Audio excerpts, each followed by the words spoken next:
is there's resistance. So I was resistance, even though I liked you and I liked your philosophy. I was just thinking, my gosh, one more thing to master, right? And you've heard that before, I'm sure, from people.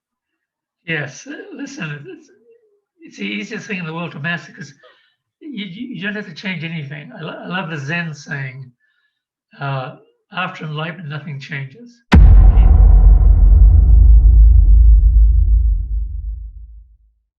So when we're involved in addiction, and as I mentioned, we have a pattern. So this is the addiction has become part of our new pattern. We wake up in the morning, our biochemistry is already craving something that may not be helpful to us.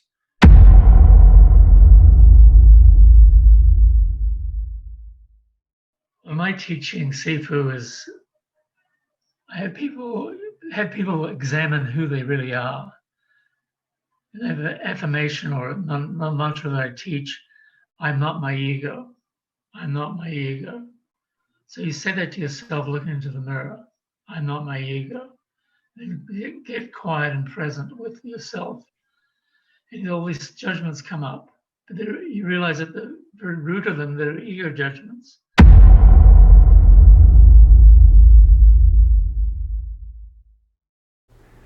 Hi, this is Sifu Slim, author of The Aging Athlete.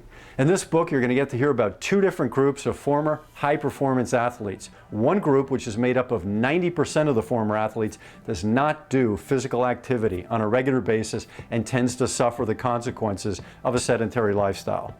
The other group, which is made up of 10% of the former athletes, is doing physical activity on a regular basis and tends to thrive through the aging process, or at least has a better chance at coping with the aging process. We could have taken these folks to a lab and done all kinds of tests on them.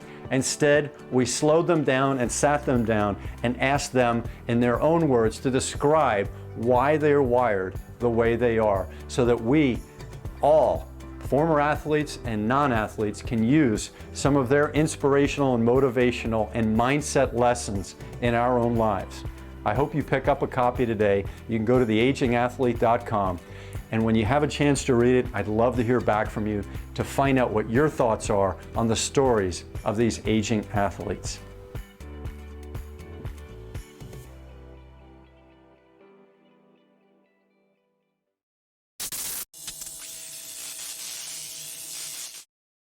Hi there, this is Sifu Slim, and I've had the good pleasure to have spoken the last few weeks with Jim Dreaver about wonderful things that relate to mind, body, and spirit. And today we decided, actually in our last video, we decided to talk about addiction. And previously we talked about his book, which is available by PDF, free to you if you go to Jim Dreaver, DREAVER.com. And you can send him an email through his website or through his email, and you will receive, if you'd like, a free PDF of his book, Untriggerable. So today on addiction, so we spoke about untriggerable, then we spoke about boredom, which for a long time has plagued many people in our society. And then today, addiction. So I was looking through Jim's book, which I've had the great pleasure to have been reading over the last few months. End Your Story, Begin Your Life, Wake Up, Let Go, Live Free. So imagine me looking through this book, which I'm so glad that Jim gave me. And I'm looking for things on addiction. How hard do you think it was to find things on addiction in your book, Jim, for me?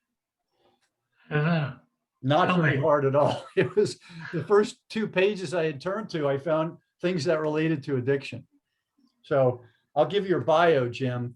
A native of New Zealand, met European non-dual awakening master Gene Klein in 1984 and awakened to his true nature in 1995, 11-year process. Jim is the author of End Your Story, Begin Your Life, published by Hampton Roads, and is taught at Esalen Institute and elsewhere for many years. So welcome, Jim. Thank you, brother. Welcome. So I was thinking about our subject, and the first thing I thought about was human patterns So people, if they're in a pattern, let's say it's a pattern that has one or several addictions, that's part of their current life.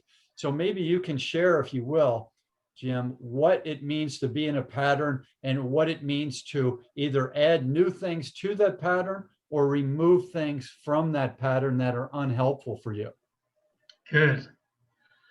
Well, let's begin by just breathing and relaxing into this moment now. Okay, let's do it. Just breathe and just notice how everything comes and goes in your awareness. Thoughts, feelings, beliefs, emotions, everything comes and goes, but you, the awareness of everything, don't come and go. You are here as the changeless awareness, witnessing, watching the ever-changing phenomena of your life. And the more you get in touch with the pure awareness you are, the more you realize, wow, I'm not my story. I have a story, but I'm not my story. I have an ego, but I'm not my ego. I have an I thought, but I'm not my I thought. I'm always this beautiful, changeless awareness that's right here, right now.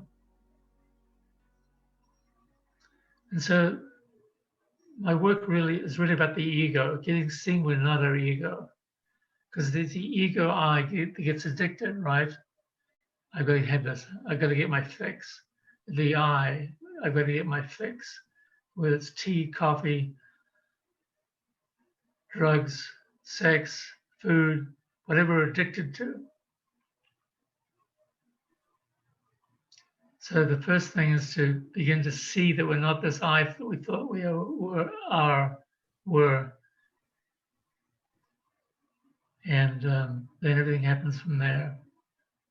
So you have a specific question around addiction for me? Yes, I do. Okay, far away. Okay. So when we're involved in addiction, and as I mentioned, we have a pattern. So this is the addiction has become part of our new pattern. We wake up in the morning, our biochemistry is already craving something that may not be helpful to us. So what I've done for my life is I've worked on being balanced in mind, body, and spirit. And since we are very sedentary starting in the 20th century, and that's uncommon in the history of humans and animals, even an amoeba and a microorganism, there's a lot of little movement going on. They need energy and they're moving to acquire what they need and to multiply. So the human being has to do that movement. If we don't do that movement, our pattern is sedentary.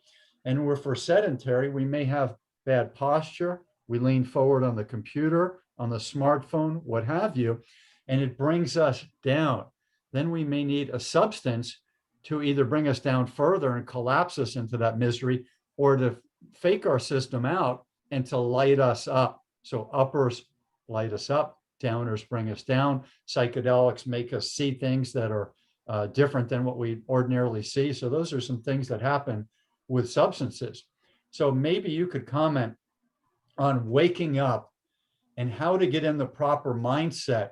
I do it through movement and nature and getting outside as quickly as I can. I'm not in a mad dash like I'm going to reach for a drug or something bad if I stay in my home.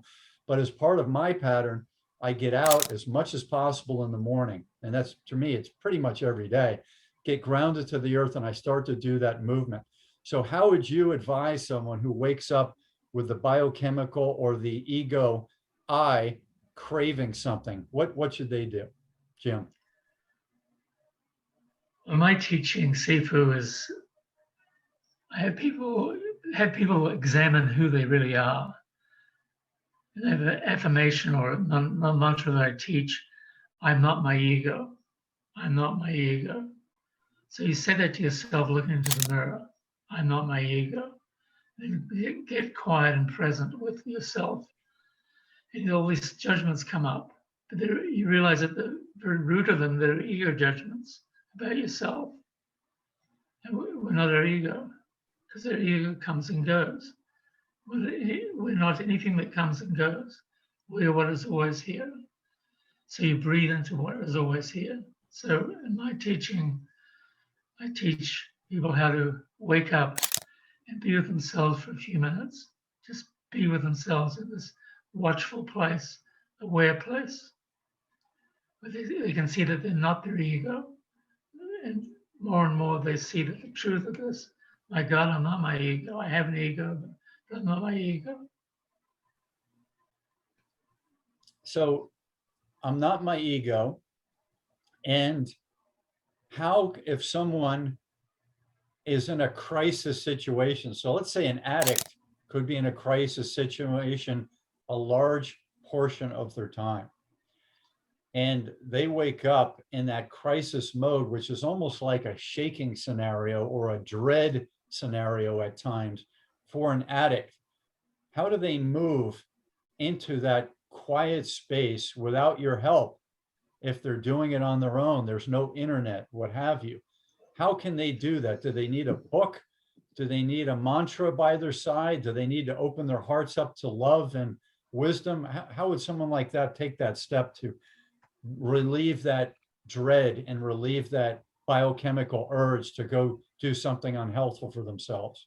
Right. Well, on one level, of course, all those things are good. A mantra, a book, heart opening, a friend who really cares about them.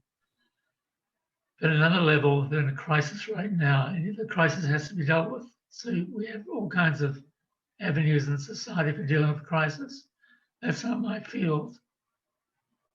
That's a different field, a different expertise. Yes, exactly. You got to deal with the critical situation first. Yep.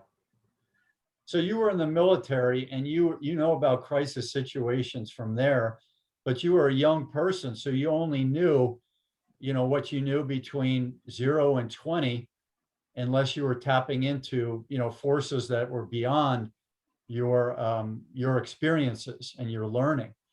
So what would you do now with more knowledge and more wisdom if you're in a foxhole in Vietnam and you're with someone who's about to reach for heroin, and they're using that to mollify their current situation, which is dread of being killed, dread of being Vietnam and bitten by mosquitoes, maybe dread of their superior officer, maybe even dread of going back home to a life they didn't like very much. What would you do now with your advanced wisdom if you could plug that into Jim in his 20s and help that person with you in the foxhole in Vietnam? Well, that's quite a loaded, in some ways, question, Sifu. But I just probably put on my hand and urge them not to take the heroin. We need all the resources for addressing the fight, the battle that we're in. That's what I'd do now. If I was there now, of course, I wouldn't be in Vietnam now. With all my wisdom now, you wouldn't be there. But let's say you were, so you would physically stop the person from attaining that. Yeah. I'd say, hey, listen, brother, we need to take care of each other. We need to watch out for each other. I can't have you tripping out on heroin. Got it. So physically stop them, and then maybe, work on whatever you had to do to protect your position or move away from that position into a better position, whether it was offense or defense. Is that something that might have crossed your mind? Yeah, of course. All right. Yeah. The main thing is I wouldn't be in that situation now. Yeah. I've seen that, like General Sherman of the Civil War said, war is hell. I think he said that. Maybe somebody else has said it. But many people have said that. And I've been to one, and I've witnessed it personally. And as it was the Vietnam War, there was a young New Zealand officer. I was actually 20 years old. Had my 21st birthday in Vietnam. And I wouldn't do it again. Got it. Okay. In fact, that's why I write books, because to help alleviate the need for war. Yeah. I have a section in my book on politics and war, my new book, Untriggerable, which is available free right now. Tell us your email again. jdreaver@aol.com, one word. If you want the book, just you send me an email with the word title and the subject line, free book, and I'll send you the book, Untriggerable. The letter J, Dreaver at AOL.com. Correct. And if people want coaching sessions with Jim, he's available through his website. Yes. And I'm also coach mind, body, and spirit. And I write books as well. And so I'm at Sifu, S-I-F-U, slim.com. And I'm learning a new thing thanks to Jim. And Jim, I'm sure you've had people like me who've done so much learning, so many courses, so many martial arts, so much introspection, so much work on self-mastery, that the idea of being awakened and having a new way of looking at things and a new way of living there's resistance. So I was resistance, even though I liked you and I liked your philosophy. I was just thinking, my gosh, one more thing to master, right? And you've heard that before, I'm sure, from people. Yes. Listen, it's the easiest thing in the world to master because you don't have to change anything. I love the Zen saying, after enlightenment, nothing changes. Yet everything is somehow different. So nothing changes. Your circumstances are still the same. You'll still be you. You'll still do what you love to do physically, all the physical exercise and movement you love, skiing and everything like that. Nothing changes. It's a difference in the way you see reality. Now you see with clear eyes. Yeah. You see with clear eyes. In fact, the subtitle of my book, Untriggerable, is how mastering conflict, how mastering the conflicted ego heals our world. Got it. All right. And because it heals our personal world, and then we can address the suffering around us. All right. Another question I had is, why does it exist? And I know people know that it's bad behavior to have these addictions. They might reach for the chocolate bar or the cigarette anyway. And one thing I talk about to people is, with my exercise program, don't think of it as this big life-changing thing. Think of it as normal, like flossing your teeth before you go to sleep. Then I also tell people that if you tell your unconscious mind and your conscious mind that it's okay to miss flossing your teeth once, it's very easy to do that again. So bad behavior, you're telling your mind that it's okay to have more of that, which would be like missing your flossing, missing your physical movement program, and that sets in a new pattern. You have any thoughts, Jim, you want to share on that pattern type of an idea? Yes. Let me mull over this for a moment. We'll always come back to now as part of the process of awakening. Always come back. When you're not sure about something, you just come back to the present moment. Really relax and be present without any story. I have a saying in the book, Untriggerable, be present, heart open, no story. For people to be present without any story, they always have to have a story, an agenda. But we're learning to have no agenda, to be free enough that we need no agenda. So, what was your question? So breaking the pattern, would you equate that to having a story and having the agenda? So are those things related? Your pattern, Yes. your story, and your agenda? Yes, if they are. Okay. Because you've got to break the prime addiction here is not to a substance. The prime addiction is the ego I that wants to escape itself. Got it. And so this is how to treat addictions at the fundamental level. Root them out at the source. See that you're not this I, and it's all about seeing. It's only about seeing. It's only ever about seeing that you're not this I. We have an I, but we're not the I.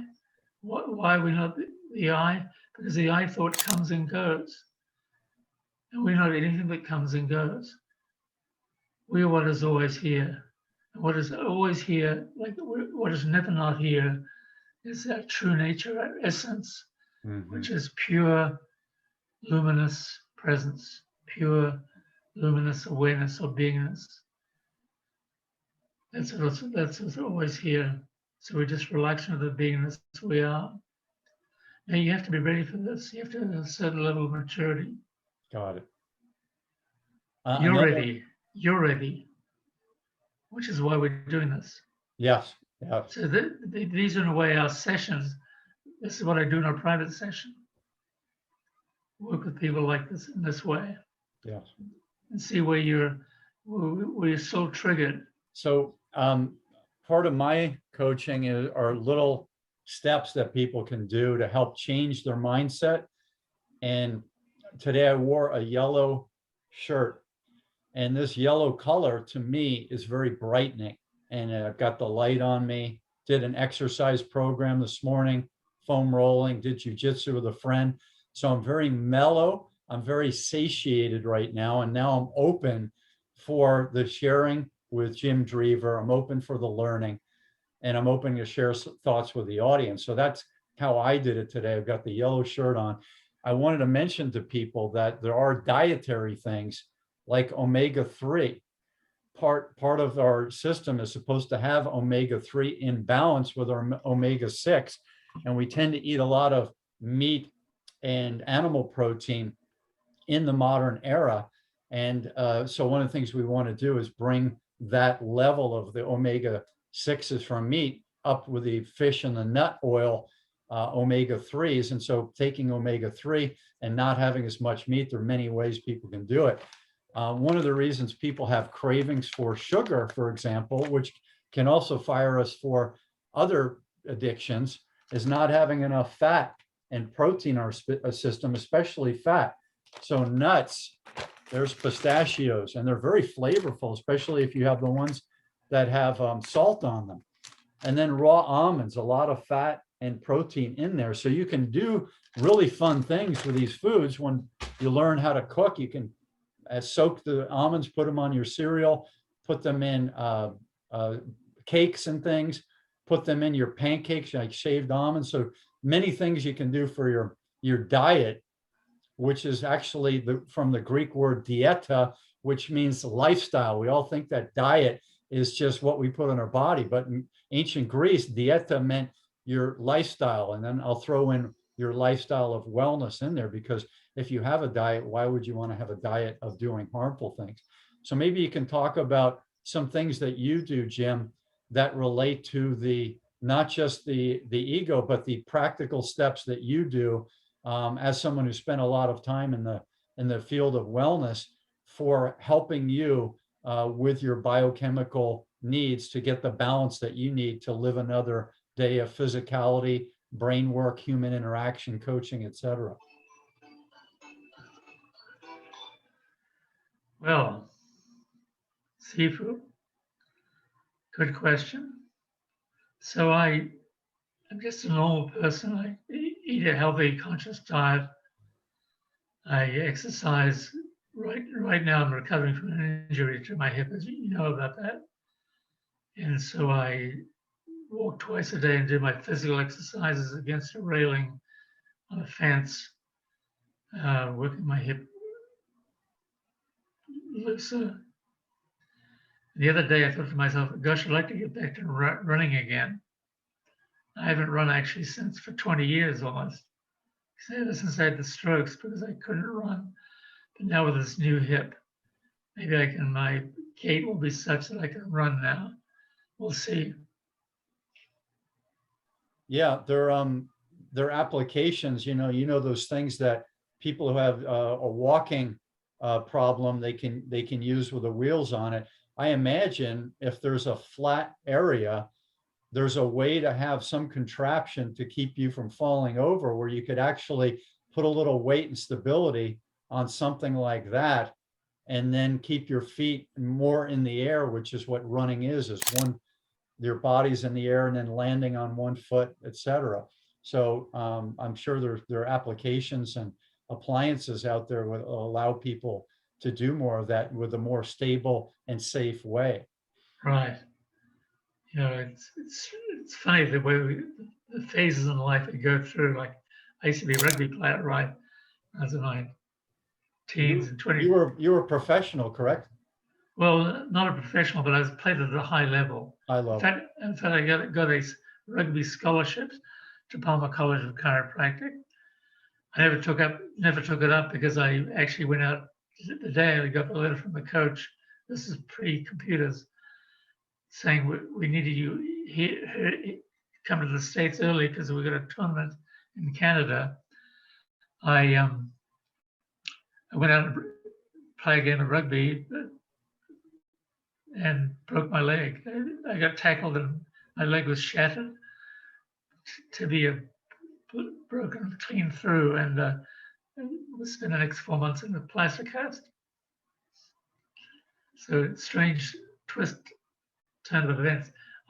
Sometimes I think of what my life would have been like had I not broken my leg and taken up the rugby scholarships. Who knows? But Yeah. life is what it is. Yeah. These situations are presented to us, and we have to deal with them.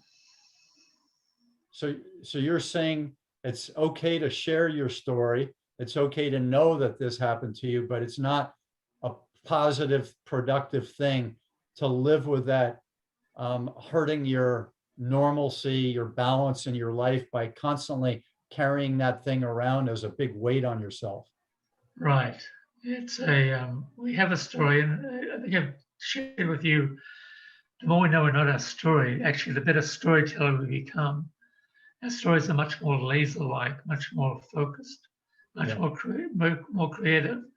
Because of the mind, but when you realize you're not your story, particularly not this ego story, your mind becomes 80% quieter. So you have more ease in you. You have more, it's easy for you to relax.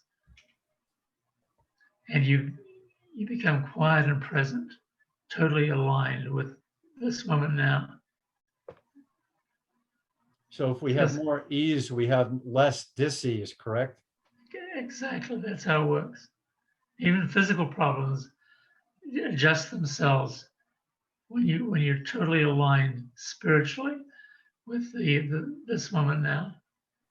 And to be aligned spiritually means to be present in this moment now, with just to relax into being, pure being. I often talk about being, doing, and having. And most people, they don't have a strong sense of being, so they're always doing something. They're always thinking about doing something, or actually doing something to help get the results they want to have, so they can be happy. But with awakening, we treat it the other way around. We learn to establish ourselves in beingness here now first, and then out of being, we do what we need to do. We have the results we have. But the results we have, we're not dependent on them for well-being, because we're already established in well-being. We're already established in the source of being within us. Deep, deep sense of oneness with this moment, oneness with being here now. Breathing, relaxing, and being here now. It feels great. It certainly does. The idea of doing all the time, it sounds to me like if someone's a doer and they're worried about productivity all the time, they might completely miss the balance portion of the human experience. And when you're out of balance and when you're always doing, you're not able to be in that calm, open, receptive, understanding, seeing position that I think you want to be as much as possible, so you can experience this and you can be aware and you can be protective of others and yourself of taking a misstep. Does that sound like it's in line with your thinking? Totally in line with my thinking, yes. Well said, Sifu. Listening to you say it, actually, I heard myself say it. Well, that's what mastery is. When the teacher bestows the lesson, then the student has to master that lesson. So he becomes the message of the teacher, and then he or she operates in their own way within that lesson, and then they can pass that on to a new entity who's going to operate in their own way with that new lesson. Does that sound good? Sounds great. You know, I have a saying about my book, Untreatable. The difference between a student and a master is the student still aspires someday to be a master. But the true master knows that he or she is always a student. That's right. That's right. And you know, I've been at this, I call it, you know, human self-mastery. And Yes. self-mastery is not to dominate other people, not to dominate myself. It's to learn more about myself, where I fit in the universe, how I interact with other human beings, and all of the things that are available in my own world, in my universe. And that's a chore, but it's also a gift. It's a gift to go through the steps to master oneself, and not easy to do it by age 15. I'm sure some people may have, but you know, why not work on that as part of life's work? Yes. Beautiful. Beautifully said. So on the rational here and now side, I'm in drywall right now. My surroundings are drywall and wood framing, and under that concrete.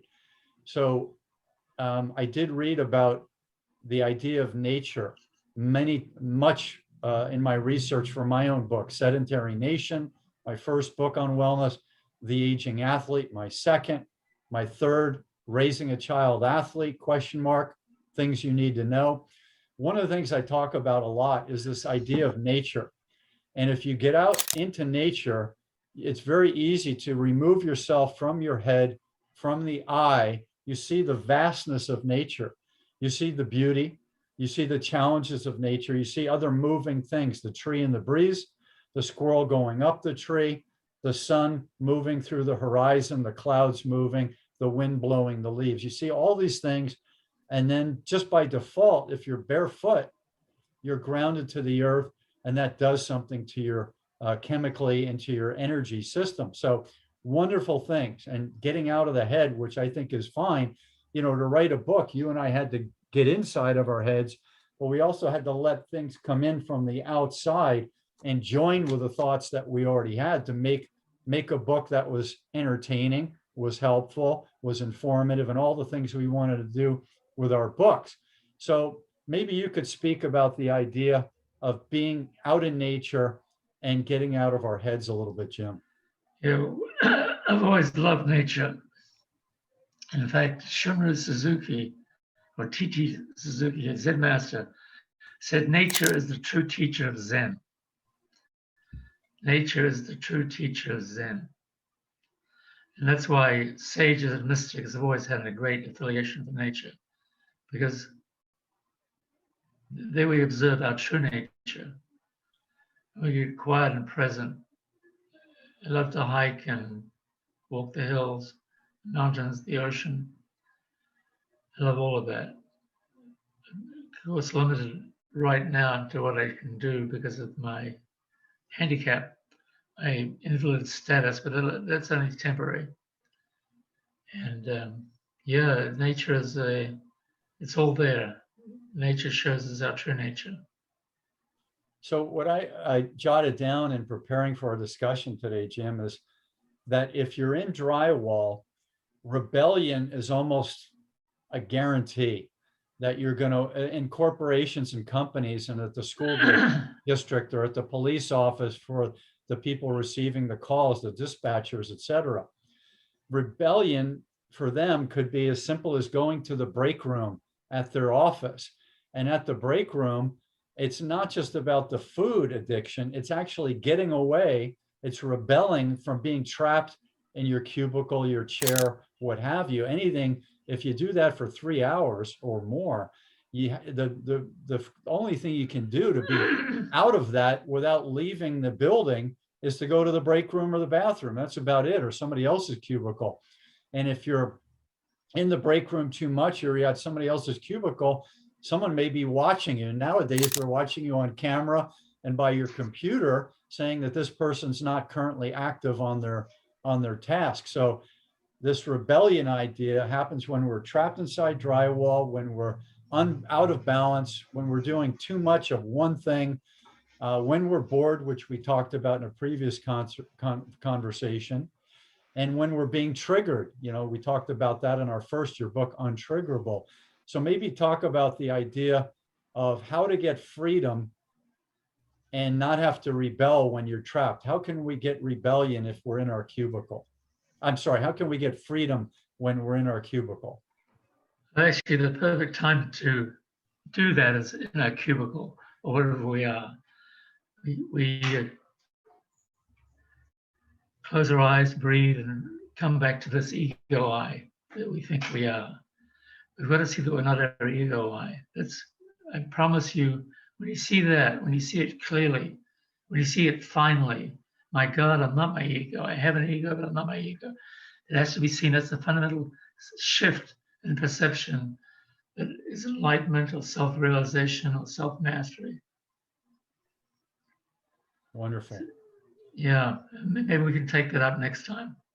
So I mentioned being trapped in drywall, and I jotted down, we're not supposed to be trapped near our food, even if it's healthful food like this.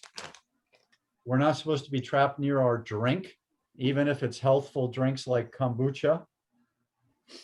And we're not supposed to be trapped by our medicine cabinet to go reach for our medicine all the time, when there's a problem. And we mentioned boredom before, and then boredom leads to seeking a remedy. So the remedy could be food, drink, or something in the medicine cabinet. I mentioned the break room at work, the fridge, the TV, the medicine cabinet at your home. These are all things that are common for people to reach for: the TV, the remote, the computer, the smartphone. People are reaching for something because of these things: addiction, boredom, rebellion. What are your thoughts on how to handle these? You wrote Untriggerable, so touch on again, even though we mentioned this, the smartphone before, what is an actual step that you might use to coach somebody when they're constantly looking down at this smartphone to see if there's a new bit of contact that someone's reaching out for through the smartphone to connect with the individual? Right. That's our trigger, right? Let's take that trigger, the smartphone. I've got to check this call because I need attention. I need to be reminded that I exist. So that's our trigger. So we're going to see our trigger. So how do I work with people in my sessions and in this interview with you and in general in my presentations to larger groups? Because I've had people look at their triggers and they're going to see that it was their ego that was triggered, the I that was triggered. That's what the trigger is. The ego I must have this, I must have that. I'm going to need this, I need that. Who is the side that needs it? You got to see that was then and this is now. So you breathe, you relax, and you revisit the triggering incident. And you realize, yes, that was then, this is now. I'm not being triggered right now. So you breathe and relax into the feeling of ease and harmony and flow right here, right now. And you realize, my God, I see how my ego does get triggered, but I'm not my ego. You affirm again, I'm not my ego. You look in the mirror and you see the self-judgment comes up, the self-loathing comes up. You will welcome all of that because it's showing you you're not yet free. And eventually it takes many, many times to see this, but eventually you see your mind becomes quiet, the ego becomes less active. You begin to live from a deeper place inside you, a place of true wisdom, of true compassion, of true authenticity. What does it mean for you to be authentic? It means to be yourself, or myself in my case, to be totally myself, authentic.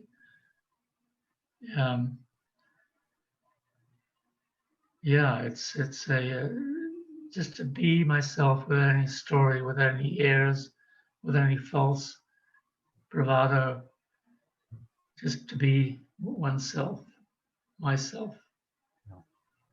I guess if we are our own true selves and we're at peace with that, we're very approachable by others who may have a positive interaction with us, who may assist us with what we may need, allows us to assist them with what they may need, sharing the human experience, all these wonderful things, rather than being in that ego with the fight, flight, freeze, with the I need right now something from this person.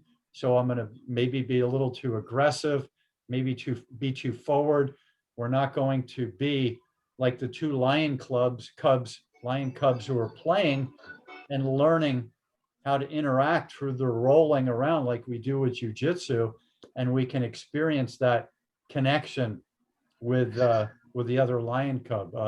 Maybe share a little bit about human connection while we are our own true selves and authentic. It's all about connection, right? Everything is about the way we connect. And we connect with the people who are like in jiu-jitsu because you have a common interest. But it's the interest that brings us together. But when we can no longer fulfill that interest or no longer turns us on, we look for something else. But when we're just being ourselves, truthfully, when we master the ego, that's the whole thing. You've got to master this ego. And master the ego simply means, my God, seeing that you're not your ego. You have an ego, but you're not your ego. The more you see that, the more you've mastered that. That's self-mastery, to see that you're not your ego. That's true self-mastery. Oh. And then you flow with everything and everyone. And everyone you meet is a delight. Everyone you meet is a mirror of you and your essence. You mentioned the being in the flow, and the flow state is something that's very common in sports performance and sports psychology. So these elite athletes and even the 12-year-olds, they're trying to teach these people how to be in the flow state. So I was thinking about road rage, which is, of course, out of the flow state, but one could be in a flow state and have someone come by and cut them off or do something that is not safe in a driving situation, or they could just wind up being from a flowing traffic where they're going the speed limit to a complete stop, and Right. then there's like instant tension. So then we've got the fight, flight, and freeze mechanism, and we can easily go into a self-loathing, a situation loathing, a reaction with violence, with anxiety, all these types of things. And we can be removed from the flow state almost instantly if we're not thinking the proper way or feeling that flow where, oh, okay, now I'm in this jam up and I've got to go back to my normal flow and being present and being awake and all those things that you've talked about. So is it possible for you to share a routine that allows us to go from the flow zone, see an impediment, a block, an interaction that's negative, and still allow us to assess it in an open-minded way and remain as much in the flow as we can, Jim? Good question, Sifu. Yeah, I drive, and I drive in my normal state, which is awake, present, no story. So I'm not thinking about any story. I'm just totally being aware of my driving. And that's how I live most of the time. Whatever I'm doing or I'm not doing anything, I'm just aware and present here now with no story. So you've got to see that the freer you are, the more you live in this state of awareness, consciousness, the unchanging awareness you are. And then we're still human, we still have an ego, so reactions can happen, residues can arise, and we may get cut up by a driver and we think, fuck, or something like that. But it's only a brief interruption, we quickly come back to adjust to a new situation and come back to this moment now. That's how we drive with freedom and grace. Love those words, freedom and grace. Yes, beautiful words, huh?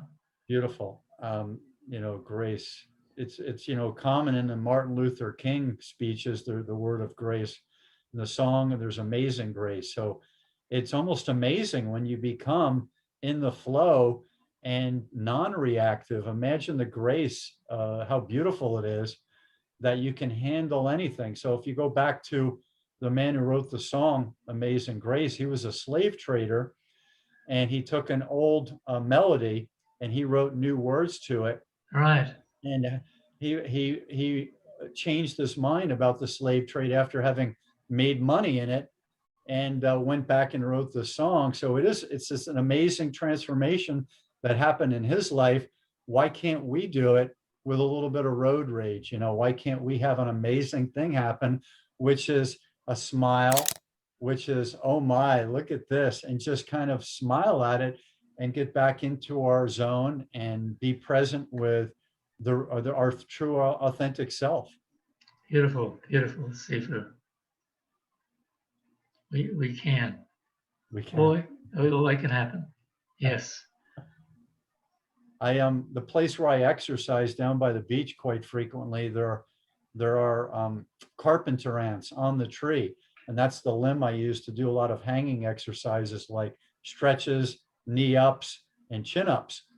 And I look at these ants, and I don't believe an ant sleeps. I think it's a 24-hour-a-day type of work, and they are just going about their business, doing what they have to do. And they do a lot of communication. They bump into another ant, and then they go around that other ant. And maybe there's a communication of what's needed or where the root is. There's something going on, perhaps. I'm sure an ant behaviorologist would know that.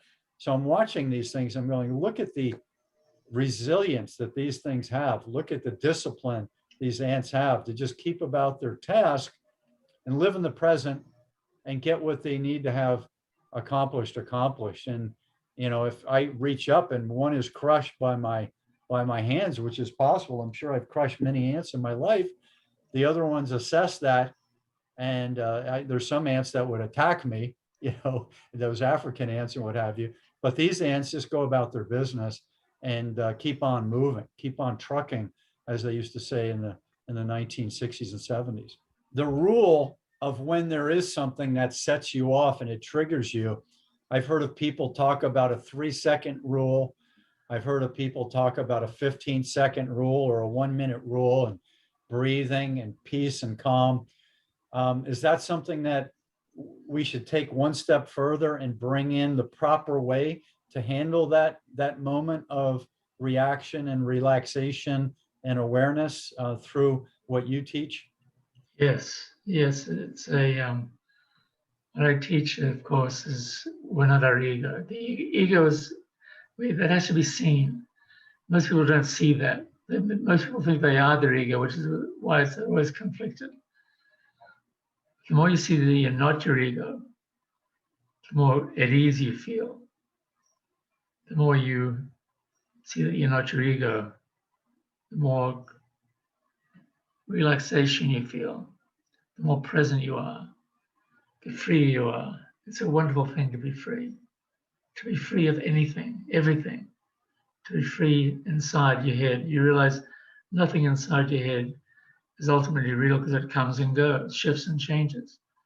But you are always here. You are the beautiful, pure, luminous presence that is always here. End Your Story, Begin Your Life, another book, Untriggerable, and jimdreaver.com, and then j@aol.com. jdreaver@aol.com if you'd like to receive a free copy via PDF of Untriggerable. And we will be back with more in the future. I'm Sifu, S-I-F-U, Slim, at sifuslim.com. And we're wishing you all the best in your health, happiness, and wellness, and your journey of being awakened in your current life. Aloha. Beautiful. Aloha, brother.